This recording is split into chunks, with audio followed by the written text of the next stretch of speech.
Good afternoon, coaches. This is USA Coaches Clinics here in Las Vegas, and we really appreciate the fact that you've come to this clinic. Over 1,300 coaches from 29 states attended this clinic. You're going to have the opportunity to look at these lecture tapes and benefit a great deal. It can help your team become better on the field.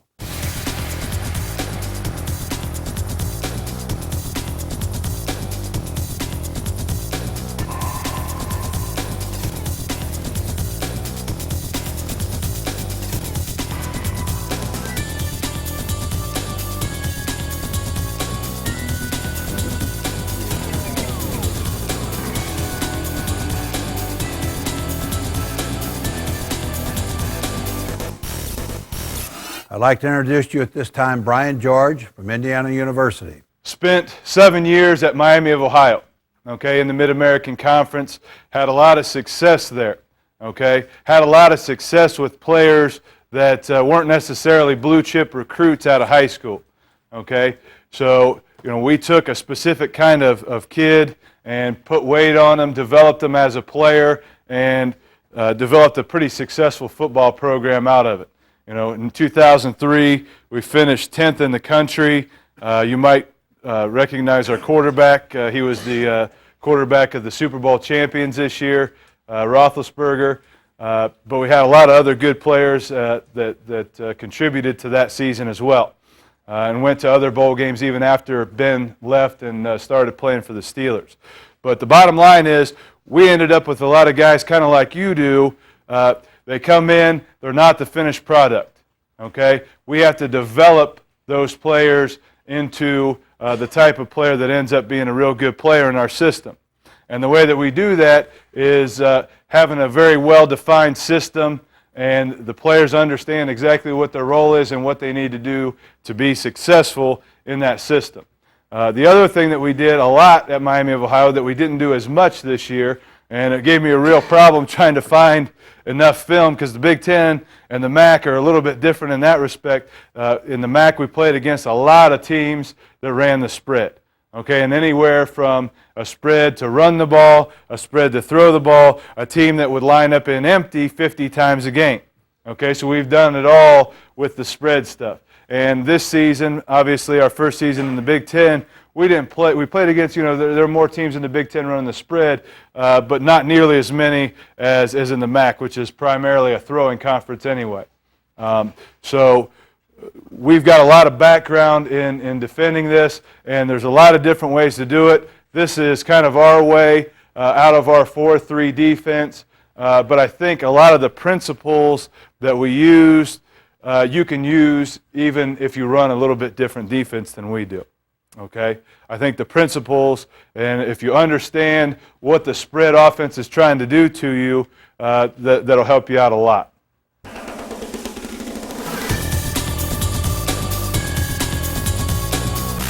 We'll start off here just talking about the spread offense. Obviously if you're going to defend it, you need to know what they're trying to do. Okay, and there are different types of spread offenses. And we can talk about those as we go through there. First of all, and this might be the biggest one, is create spacing issues for the defense. Okay? They want someone that's out in space to be misaligned, to be out-leveraged by their players. That's why they do it. They want to spread you out all over the field and have one guy be out of position and take advantage of that. Okay, that's the advantage of it. If they cram you all in a box, if you're half a foot misaligned, it doesn't necessarily affect you a whole lot. But if you're spread out over the entire width of the field and somebody's misaligned, now you might have a real problem. The second one might be number one. Isolate a skilled player on a lesser athlete. Okay, I heard a guy that was the offensive coordinator at Toledo. He's at, I think, Auburn now, or one of those now. They wanted to, their whole objective in being in the spread was to isolate one of their skill guys on one of our defensive line, particularly linebackers and safeties, and let their guys go to work one-on-one. Put a better athlete on a lesser athlete in space, and they were saying they were going to win that battle 90% of the time. You might get them down the first time, the second time, but eventually they were going to make you miss, and they were going to get some yards out of it and big plays. Create more options in the passing game. Obviously, the more receivers you have out there, the more complex you can make your routes, okay? And you can do a lot of different things throwing game-wise by putting out spread formations, okay? And then remove players from the tackle box in order to run the football, okay? The other thing that a lot of them like to do is they want to spread you out to run the football. Northwestern is a classic example of this. Okay, they're going to spread you way out, and then they're going to try and run the football. They're going to count the number of guys that are in the box, and if you've got 5 in the box, they're going to run it. If you've got 6 or 7 in the box, they're going to throw it, and they're just going to run past check you to death based on where your guys are aligned. Okay, so what we've done is basically put the same amount in there, but had guys that can get back into the box quickly. And we'll explain and really show you how we're able to do that. Okay? But they're going to run past check you and try and figure out, count guys in the box and get the best scenario for the offense. The other thing that these people do, these crazy spread guys, we had one this year where they come up to the line of scrimmage and they look over, everybody on the offense, all the skill guys look over to the sideline. It's the craziest thing I've ever seen in my life. So you ever watch TV and you see, and it drives me crazy. They'll when they want to check the play, the quarterback will do this, get down so the center doesn't snap the ball, and they'll change the play, because they're looking to see what you're in, and then they're going to check the play based off of that if you give away what you're going to do. So a lot of times they're trying to get a pre-read, see what you're in, because if you're spread out, it's harder to disguise things, fellas. And you guys that have played against this know that. It's harder to disguise your blitzes. It's harder to not show your coverages early. So, what we do is pretty good because we end up looking the same no matter what we're going to do. And that really takes away a lot of the check game.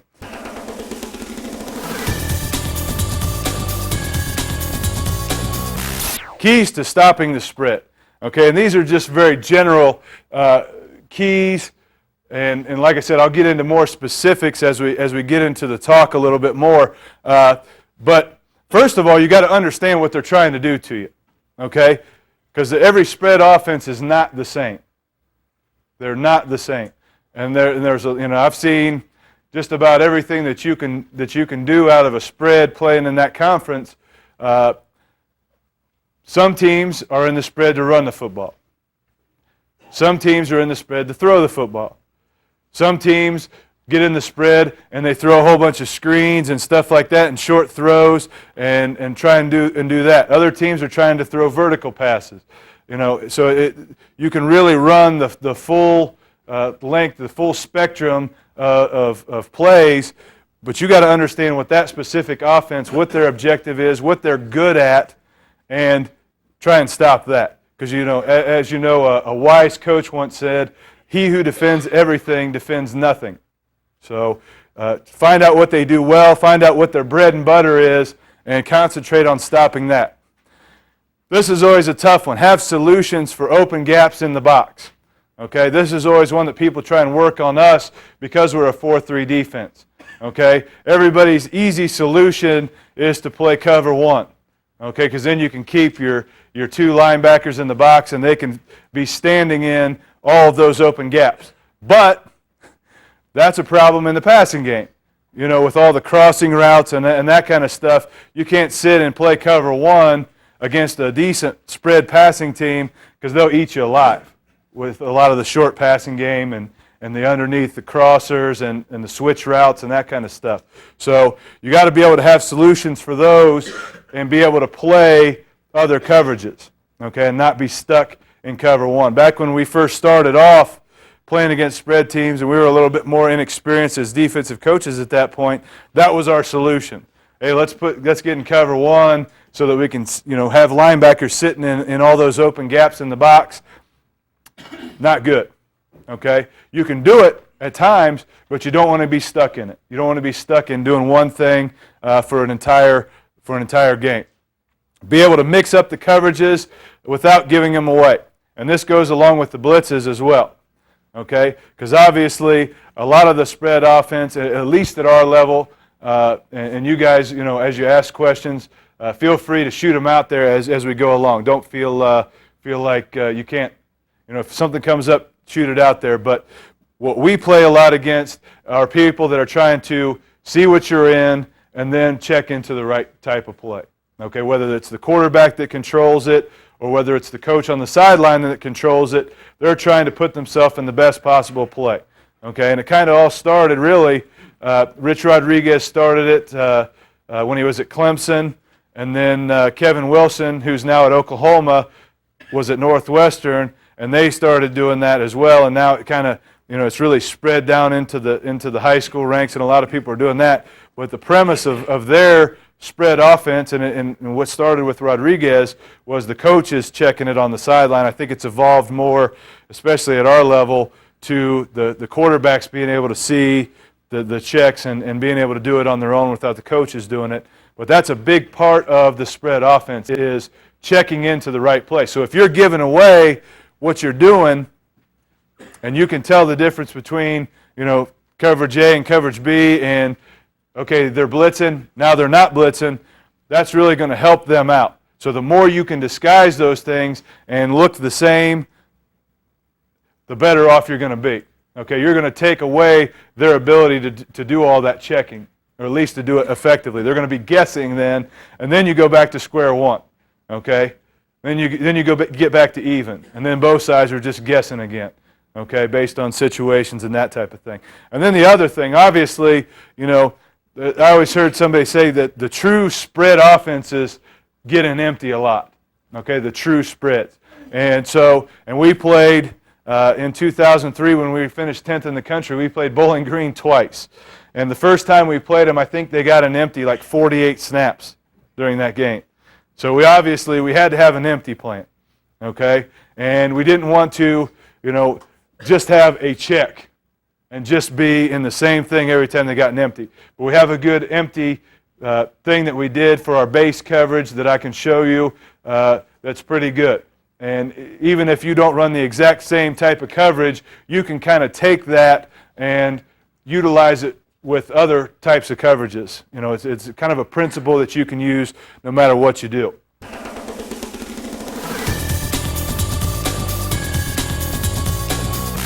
The things that we've done, okay? The first one, and we'll kind of go through and I'll show you what it is in writing, and then I'll kind of demonstrate it. We have some drawings, some pictures that I can show you to kind of demonstrate what I'm talking about. The first one is make an automatic call to the running back. Okay, anytime there's shotgun, especially if it's a team that runs the football, and particularly if it's a team that has a quarterback that can run with the football. Okay, in 2004 we played Iowa State in the bowl game. Okay, and they had that quarterback, the Myers kid. That's a real good running quarterback, and they got in the spread stuff, and so we had to have a plan for defending the quarterback. So what we did was, in order to have a quarterback player, no matter where we were at, we would call the front to the back.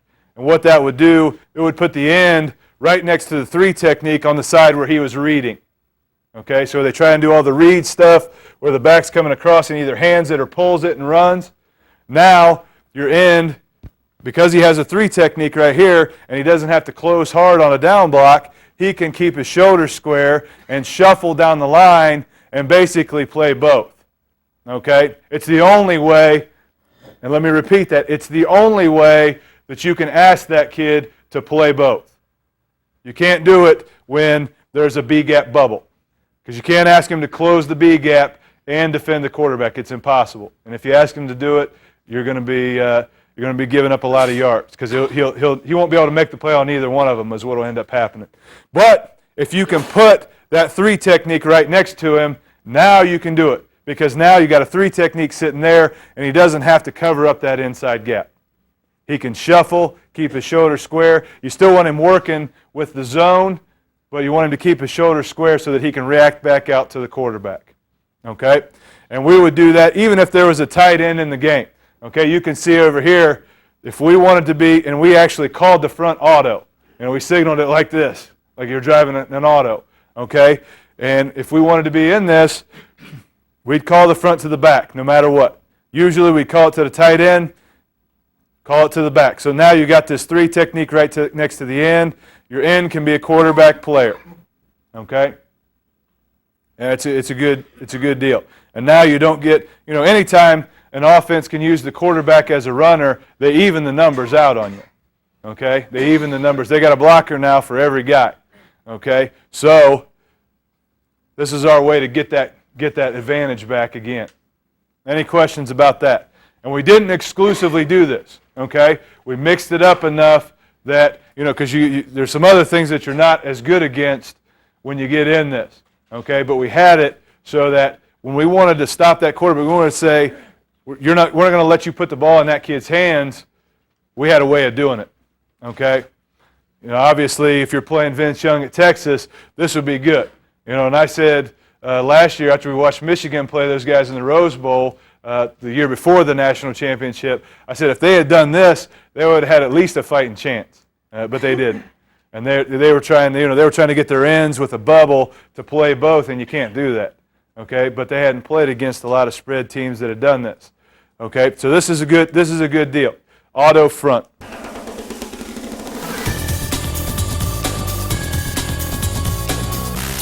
The next one, gap calls.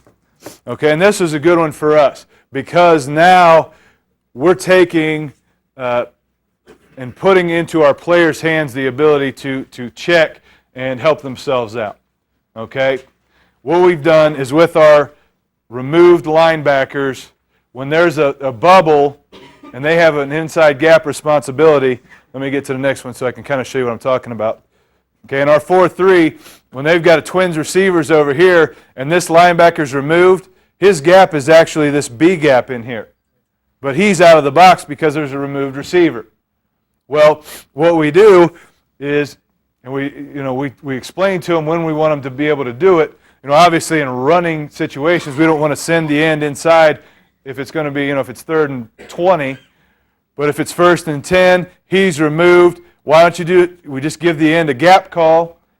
On the snap, he's going to blood move inside, 1 gap movement into the B gap, and now you've got the outside gap.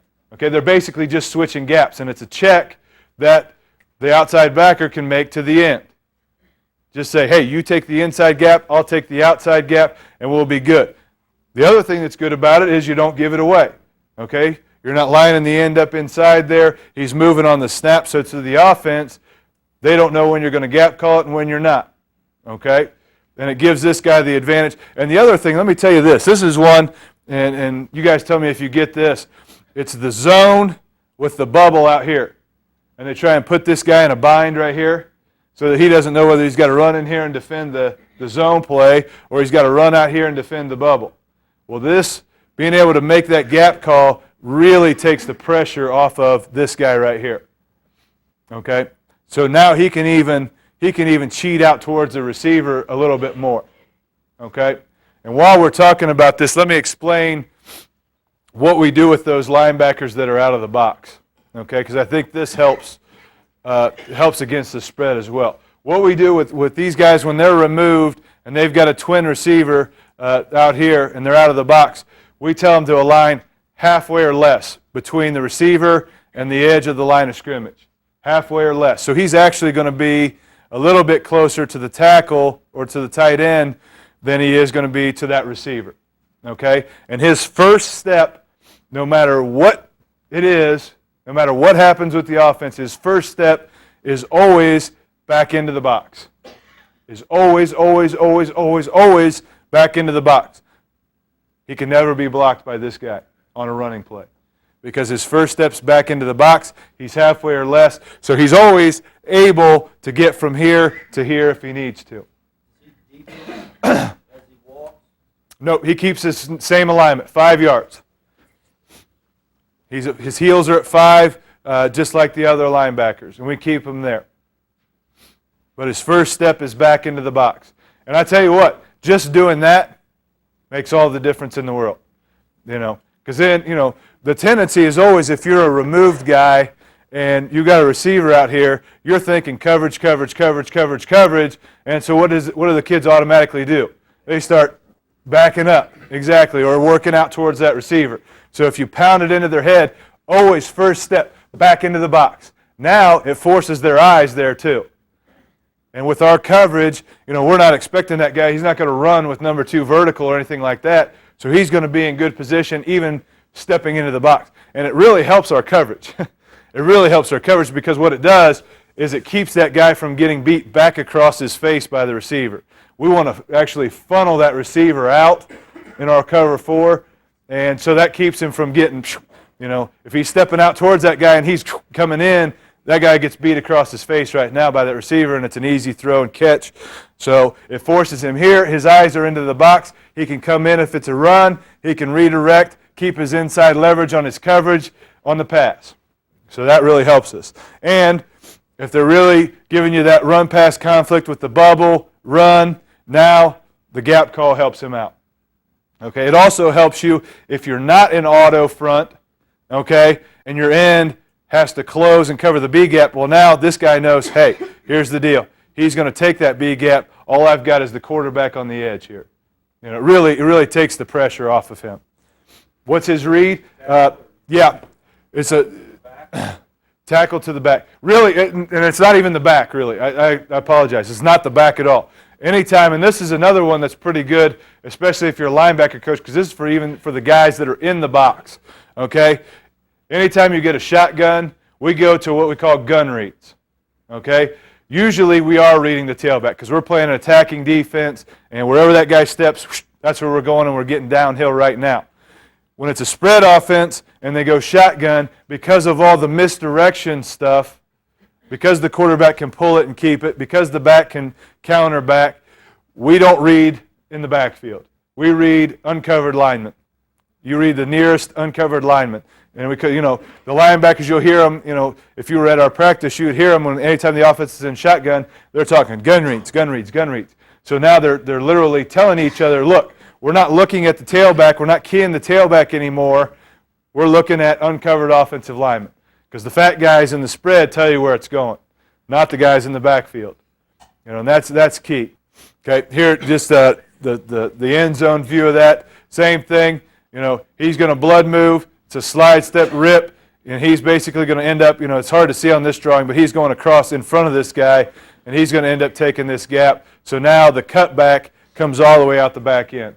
Okay, and you'll see some of the spread offenses that are pretty good, what they'll start doing is if you have this bubble, if you're not gap calling it, they'll start basing this guy and now make this guy run from all the way out here and make the tackle in the B gap, which if you've defended this, that's hard to do. So this really, it really helps out against all that stuff. Yep, he's going to be looking at the center. He's actually blitzing here. His normal alignment's going to be right about here, so he's going to be reading this tackle that's right in front of him. So they're going to see the uncovered lineman, and that'll really help him. And then he can see, if somebody's pulling, if he's reading the center and he's blocking back, he knows it's a gap scheme and it's either trap or power, that type of thing. And same thing here. This guy can see, everybody likes to run this back to the B gap bubble. They'll pull the tackle and bring him through. Now he can see that. Okay, it's a little bit harder for him, but that's the hardest one is when they pull the tackle, getting the mic to be able to see it if he's reading the center.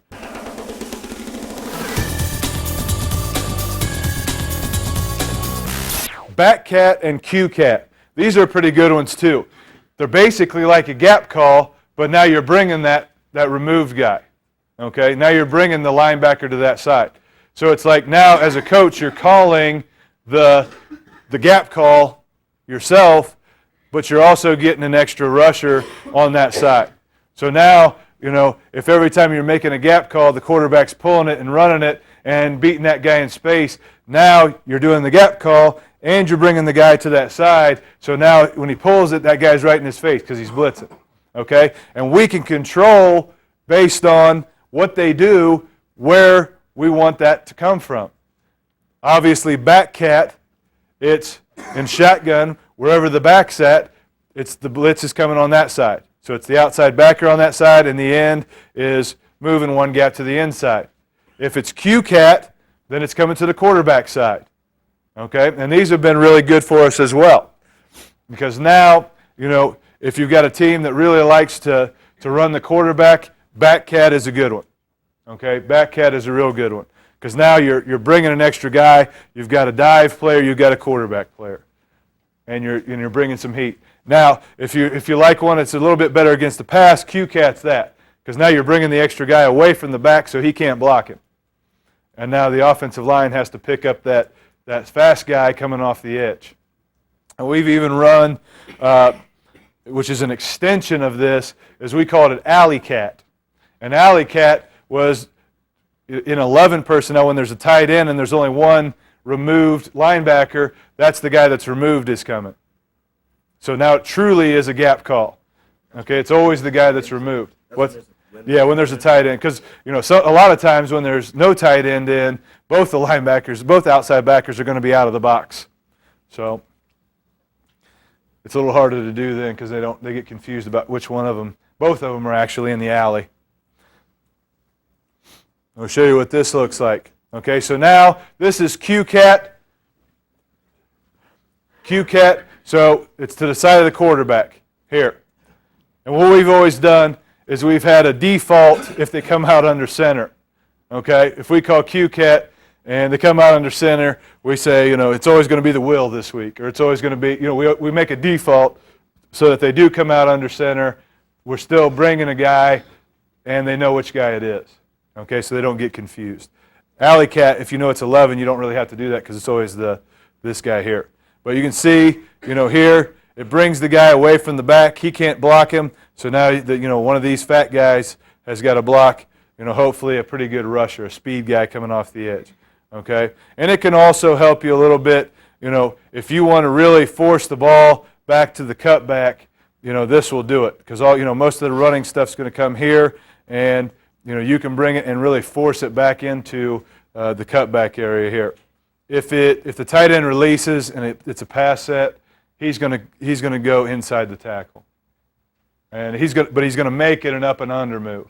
It's not going to be right now. He's going to try and literally, I tell him, hey, this is your chance to beat that guy inside. Usually I make them stay on the outside on their pass rush. This is your time to up and under that guy. You can rip spin back under. You can stick it and rip. There's a lot of different ways, but you can, you're working up the field and back under. But you want to go, if the tight end releases, you want to work under that block, for sure.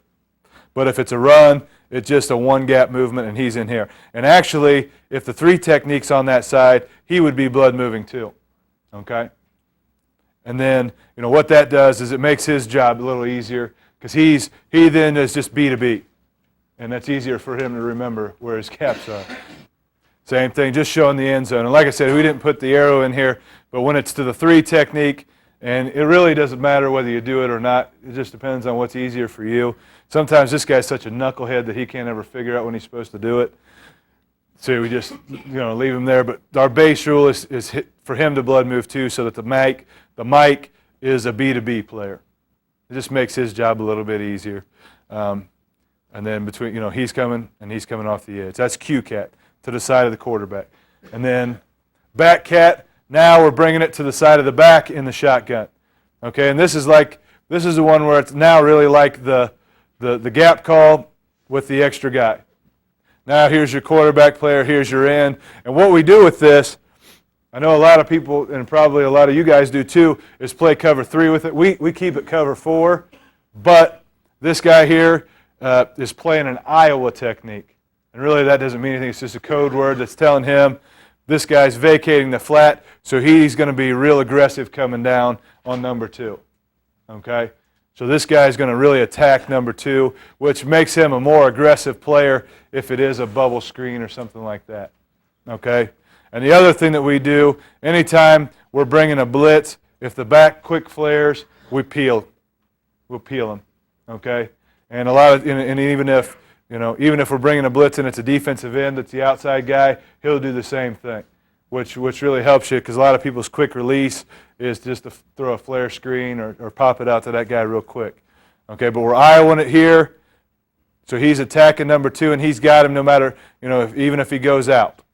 Okay, and he's coming down and attacking him, and we're defending this spread here. Now, the one thing that it's not great against, and it's sometimes, and that's why we also have QCAT against this as well, it's not great against the option because now you give them their numbers.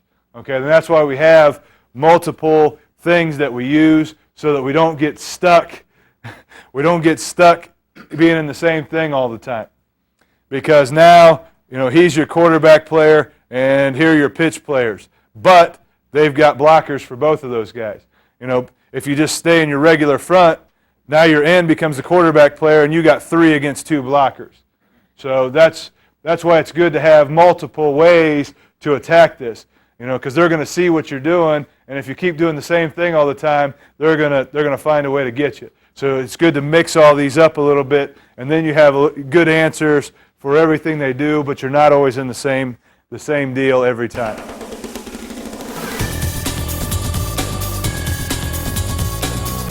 Check curl against twin receivers. Okay, this is the next step now to the whole bubble problem. And now, when you're talking about the flat, this is your solution to the flat problem, giving up the flat with some of the other stuff. Now we have a way with our check curl to defend the flat, defend the bubble, and it's a check that the players do on the field rather than us as coaches. And basically what it does is, to a 2-receiver side, the safety has he can check into cover 2 on that side. So now you got the hard corner and the safeties pedaling off the hash. Okay? So it really helps you against the bubble. It really helps you on that stuff where they're, a lot of times they'll flash fake the back and run a quick out with the number 2 receiver because you're giving up the flat, and they get 7 or 8 yards because your corner's running with number 1 who's running vertical, and the safety and the outside backer are pretty far away from number 2, especially if you're faking the run. Well, now all of a sudden, one runs vertical, the corner doesn't run with him. He comes up and sticks that guy coming in the flat, and it changes things. And now you're running the bubble into a hard corner instead of a guy that's running with number 1, playing soft. Okay, so that really changes things up. And it really helps take it's the same thing. Now we've got solutions for all the problems. We're not going to stop everything with it, but if they start going to these different things, now we've got an answer. And now we've got an answer, and it takes it back to the original point, which was it's back to a guessing game with the offense. Now they don't know. Now they're not just picking based on what you're doing. Now you've got answers, and now it takes away the advantage that they have by doing this, where they can check and get into the right plays when they see what you're doing. Okay, this is the beautiful thing about check curl is the coaches aren't doing it. Okay, I'm not calling quarter, half. I'm just calling cover 4, and these guys do it, and we can make the rules whatever we want for check and curl that week. We can make it their alignment, if they got a tight alignment, if, sometimes teams put number 2 on the ball and 1 off when they're running certain plays, and whatever your rules are that week, it could be when the back's to your side or when the back's away. That's when we want you to check. It can be anything you want it to be, depending on what the best scenario is to put you in the best situation. When are they going to run the bubble? Well, when the back is to the same side as the twins and when their alignment is tight, number 1's on the ball. Okay, that's when you check curl. Okay, it makes it easy for those. And then you also do it down and distance. Okay, on 1st and 10, check curl. On 3rd and 10, we'd like to play cover 4 this week, so don't check curl if it's a passing situation. Okay, then you put it in their hands, and you can truly, now you become the spread offense. Because now you're checking your defense based on what they're doing offensively. So now actually you're taking the offensive and kind of leaving them hanging out. And now they're guessing. From the mic over, it's still cover 4. It's just these 3 guys playing cover 2. We're going to get in that guy's face and get contact with him. And I don't even know if this, we just pulled a picture off here. I'm not sure that this is even check curl here. And even if it was, he might play off with these guys being as tight as they are so that they can switch these 2 off. But if they were a little wider, he would be up tighter on him so that he could get in his face and really funnel him to the safety. And what he's going to do, if he's in cover 4, he's going to man turn and basically take the guy man on a vertical route. If he's in cover 2, he's going to zone turn, and he's going to sink and look to see what's happening with number 1, or excuse me, with number 2. So, it changes his technique, but he can see the stuff that he normally can't see. He's still going to help. He's still going to help the safety with number 1 because it is quarter, half, and because these guys are playing quarters over here, the safety still has to keep, excuse me, he still has to keep inside leverage on number 2. You know what I'm saying? He can't let number 2 run over the middle because he's playing this number 2 over here, and he'll just run free. He's still got to keep his leverage, so this guy's got to help him a little with number 1, but he's going to zone turn so he can see number 2.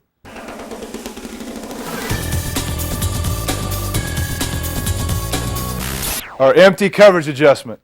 Okay, and this is a good one, and what we found looking at the empty teams is that they to the 3 receiver side, they don't throw it to number 1.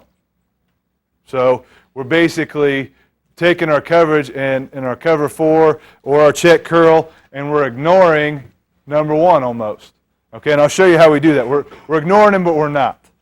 Okay, what we do is this. We call it midpointing. Okay, we midpoint with this corner, and when you get empty, if you midpoint with this one guy right here against this number 1 right here, who they rarely ever throw the ball to, that allows you to play your regular coverage like this guy right here doesn't even exist. He doesn't exist. For every guy except for this one guy right here, this guy doesn't exist. So it's now a 4 wide receiver set, and everything else is the same. So what happens is this guy right here becomes the new number 1 receiver. Okay? Now the safety is key in this. This is the new number 2. He doesn't exist. Okay? So the linebackers, he's still doing the same. He's working through this guy to the flat. If he's vertical, he's going to flip his hips back inside. Same thing here. He's going to work through this guy here, reading this guy here. If this guy goes vertical, he's going to flip his hips back inside. If he stops or runs it out, he's going to keep working out. Okay? He's reading the number 2 here. Bang. He's here. Bang. He's working through 2 to 1 on this side. What this guy is doing, and you have to play off, obviously, okay? He's basically playing both of them. He's got both of them vertical, and he's going to stay right in the center of them.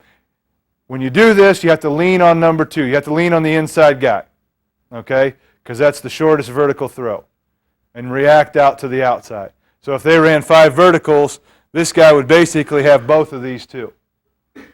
But it's a long throw to this guy vertical if you're getting the right spacing out here offensively, okay? And very rarely, I don't know if I've ever seen an offense run 5 verticals. I'm sure they have it, and somebody out there does it, but they don't usually do it. One of these guys is going underneath. One of them's running a short route. And as soon as that happens, and you have to teach these guys how to do it, as soon as one guy goes underneath, now you've got enough for the rest of the verticals. Okay? And you got to practice it a little bit, but what it allows you to do is not to give up the easy stuff.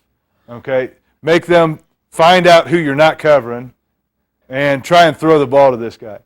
Because it's a long throw no matter what it is, and then you can rally to the ball. So we're basically ignoring number 1 to the 3 receiver side and playing our regular cover 4 everywhere else. And then you can really have good, tight underneath coverage, and it's pretty effective. This is our automatic in cover 4. Okay, cover 4 is our base coverage. And that's what we're going to call 70% of the time if we're calling it just a base defense. Okay, so this is our base coverage adjustment in that. If you're playing cover 1, if you're playing some type of man free or man, then the backers that are covering the backs have to go with them when they're in empty, that type of thing. Zone blitzing. What we've tried to do and what we originally did when we were at Miami is we played the call no matter what it was. Okay? And sometimes it was a little scary if you're zone blitzing, but you dealt with it. Okay? And last year we went to check into certain things. To be quite honest, I think you can survive a play if you just play what you play. And you have a good adjustment out of your base. So if you're thinking they're going to line up in it, you can you call your base and you got a good coverage adjustment to it. I don't like checking it. I don't like checking at all. And if I had it to do all over again, I wouldn't have done it this year. Coach Palcic and I got talked into it a little bit, and we regretted it. Because what happens is, and people at our level on offense are sharp. And if they see you're only going to be in one or two things, they're going to figure out what it is, and they're going to attack it. They're going to figure it out, and they're going to attack it. And we didn't want to get stuck. I think you're best if you can play just about everything to empty. To make sure that this guy right here gets it and understands that he's midpointing, we basically say hands, so that he knows and everybody knows it's empty. Anytime we get hands, the defensive line is automatically doing a twist game. Okay, and they know that, and that's how we cover it up. Yeah, that's really the only way you can do it, especially with all those guys out of the box. Especially, and what we do is we call it a toe, 3 technique up the field, end, up and under, and that kills draws. Just that end, up and under, always, because now the tackle's sitting and trying to just run him up the field, and he comes back underneath, and he hits the quarterback, and it's a dead play.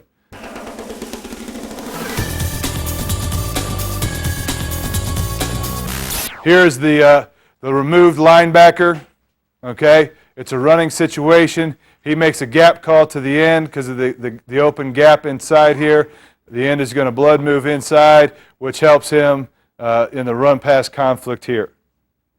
Boom, ends inside, squeezes it off, and now life is good. And my end goes inside, which he shouldn't do, but he did that earlier in the game and got about a 6-yard TFL. Here's the blood move, okay? And the one thing that we do with the blood move, if this guy steps down or down blocks, they don't have to go across his face. Because then what happens is the guy loses ground and you got all kinds of... What I tell him is if he steps down and wheels like this, you just crush him down into the hole. Or if he down blocks, if he's going down for a linebacker, just come off of his butt, okay? So that's why you see him... it's a blood move, but this guy steps down, so he just crushes him into the hole, effectively squeezing off this gap, forcing this guy front side, bang, we get him down, we win.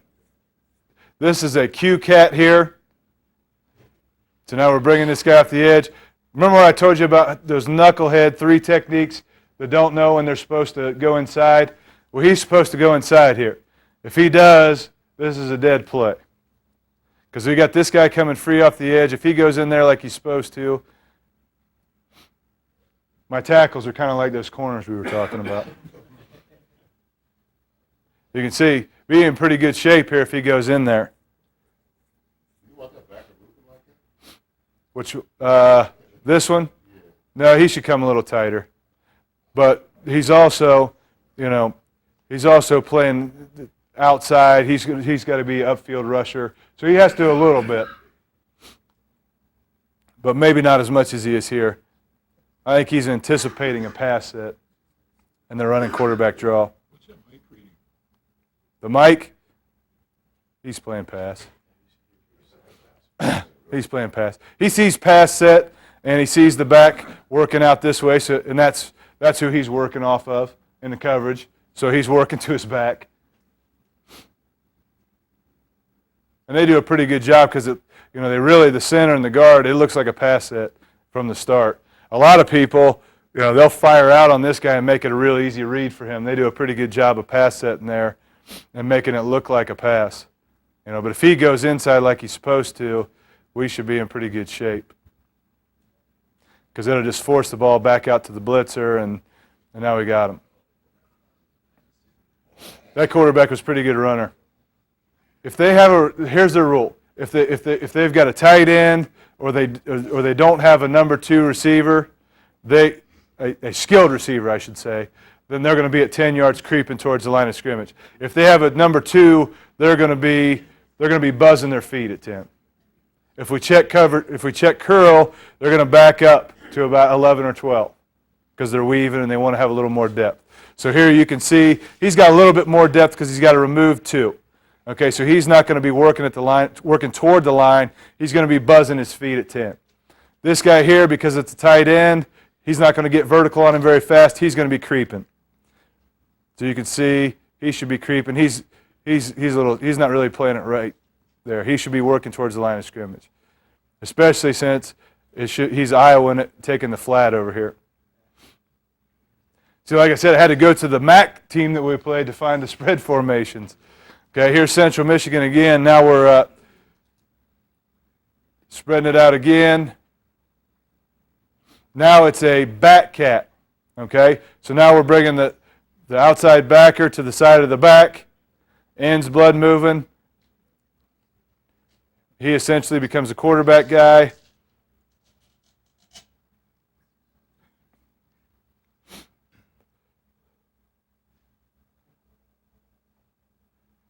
Not as good against the draw, but pretty good, especially if they're running the spread stuff. And like I said, we didn't have as much of it this year, so it was a little harder for me to find a good tape. Here's another one, bringing the guy off the edge. I think this one was an alley cat, where we said the removed guy is blitzing. And we even did it later in the year because we wanted to be better in coverage out here in the flat. Because our Mike steps out here so wide because he's working off number 3. In a 3-by-1, where if we said if it was a 3-by-1 and we called alley cat, this guy would stay out in coverage and we'd bring the mic off the edge, okay, which was a little bit better, to be quite honest. And I wish we would have done that earlier on, but that was pretty good doing that. If either one of these two guys runs anything but a vertical, you can do a lot of different things with him. What we did mainly was we flipped him back for the post on the backside. If either one of those guys ran an underneath, he flipped back and got under the post.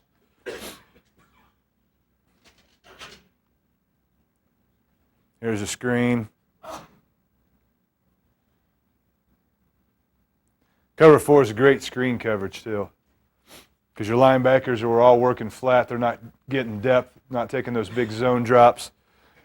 And when you're working through guys, it's really hard to block them, because they're working right towards those receivers. See my nose? How many guys were here for the D-line talk? Yeah. Remember what I told you about what the nose does in pass? He does a pretty good job here. Sees it, there he goes. And now the fat guys have to block him instead of blocking the secondary and the linebacker guys. Should have picked it off.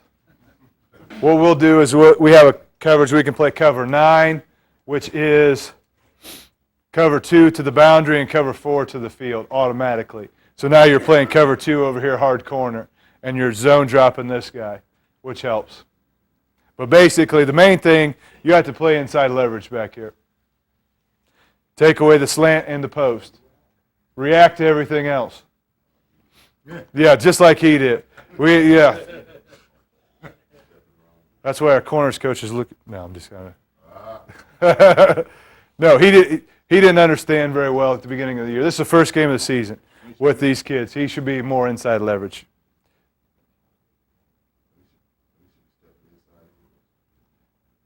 So, but you can see the coverage. This is check curl to the 3 receiver side, just so you can get a look at that. Okay, not bad here. He should really be sinking a little bit more than what he does. He gets a little too wrapped up with the receiver. In reality here, he should be sinking back into the hole a little bit more. But it's not bad. You can see the hard corner and the safety weaving off the hash, just changing things up. Now you got the flat defended pretty well here. Okay? Mr. Holder. Yeah, same thing. Check curl at the top. Playing cover 4 here. Playing 2 here. You can see the hard corner. Changes things. They run a damn quarterback draw again. But you can see the check curl there. Okay, here's empty. Okay, now here's the midpoints. You can see him backing off because he's going to midpoint 1 and 2. Allows us to play cover 4 everywhere else. You must get a lot of holding calls with that gap stuff.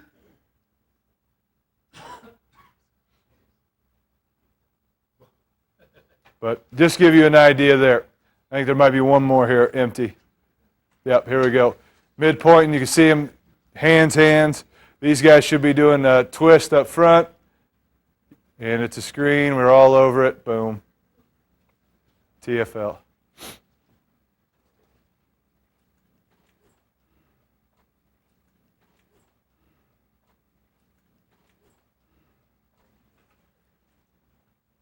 In closing, I want to commend you for your studious approach to this coaches clinic. We've watched you and you're doing a lot of writing. We know that you're going to take home some good ideas from this clinic. You can contact us through usacoaches.com. We have the library listed there in the list of clinics. Always keep checking there, or you can call us at 1-800-COACH-13 in St. Louis. Good luck next season.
Thank you.